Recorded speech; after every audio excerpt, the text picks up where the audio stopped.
So the story I'm sharing with you today is called Freedom in Congo Square.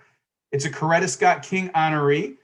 Carol Boston Weatherford and R. Gregory Christie put this book together for us. It's also a Caldecott honor book. So this is a well-known, well-regarded book called Freedom in Congo Square. So I'm going to share the author's foreword with you. I want you to pay attention to the beautiful illustrations. They are absolutely gorgeous. And I love the way that the author and illustrator put this together. So we're sharing with you today Freedom in Congo Square. Congo Square is an open space located within Louis Armstrong Park in New Orleans, Louisiana. Many events have taken place there during New Orleans history, including ball games, circus performances, fireworks shows, and police drills. But it was the music, songs, and dances performed by enslaved Africans on Sunday afternoons that made Congo Square known worldwide.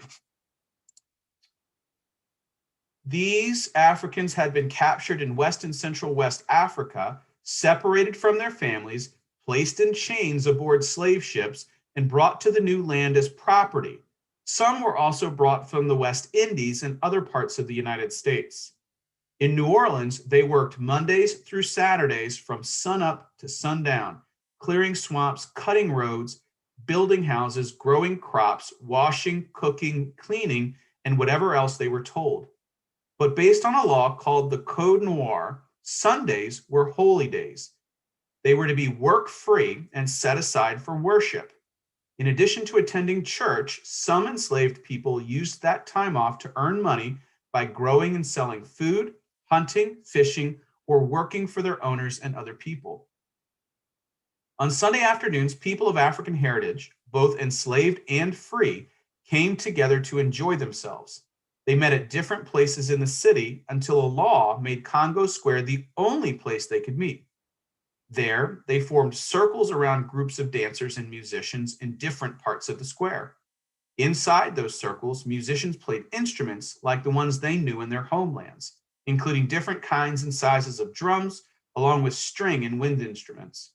The dances originated in parts of West and Central Africa and included the Kalinda, the Bambula, Juba, and the Congo.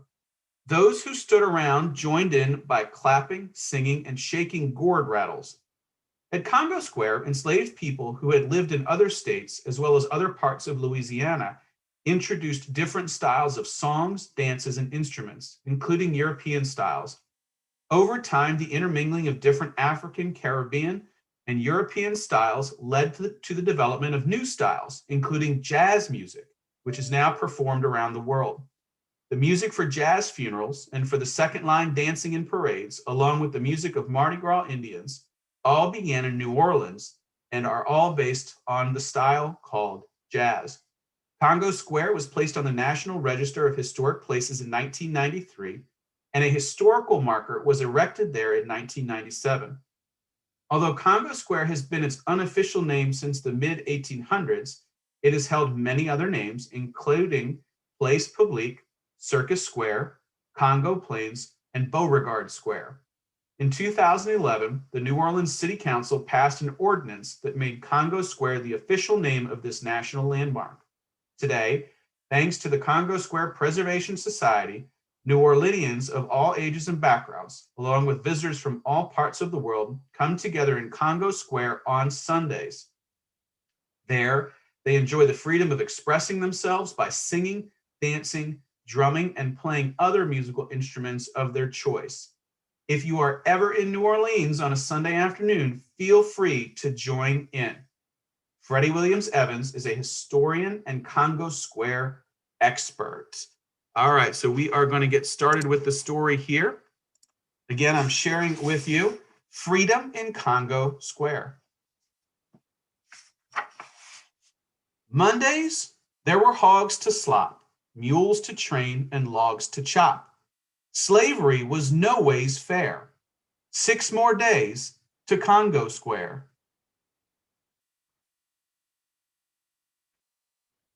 Tuesdays, there were cows to feed, fields to plow, and rows to seed. A moment without work was rare. 5 more days to Congo Square.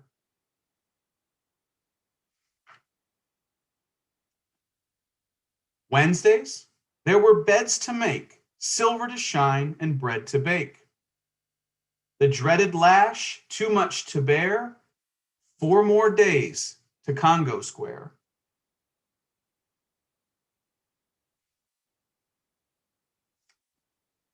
Thursdays, there were clothes to clean, floors to scrub, and babes to wean. Spirituals rose from the despair. 3 more days to Congo Square.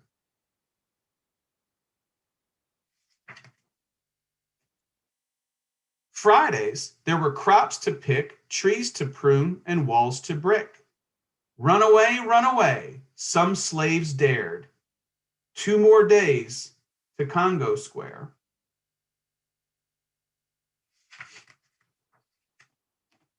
Saturdays, there were beans to can, hens to pluck, and folks to fan.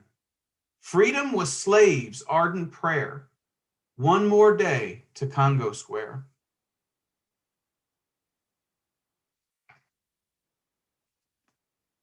Week in, week out, from sun to sun, always more chores to be done.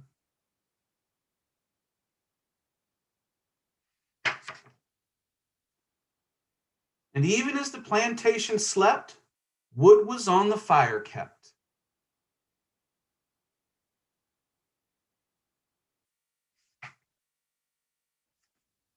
But Sunday was a day of rest when Master charmed the weekend guests.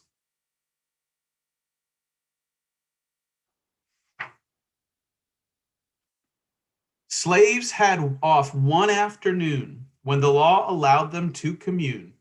They flocked to New Orleans, Congo Square. Sundays, slaves and free met there.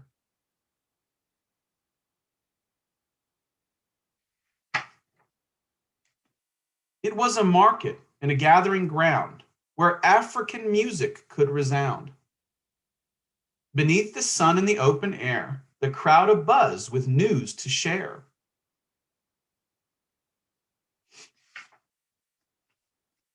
Grouped by nation, language, tribe, they drummed ancestral roots alive. They played triangles, gourds, and bells, banzas, flutes, fiddles, and shells.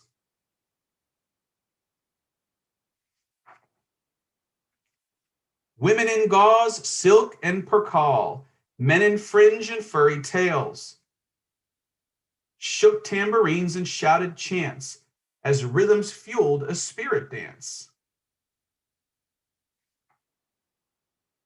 They rejoiced as if they had no cares, half day, half free in Congo Square. This piece of earth was a world apart. Congo Square was freedom's heart. All right. So that is the story Freedom in Congo Square.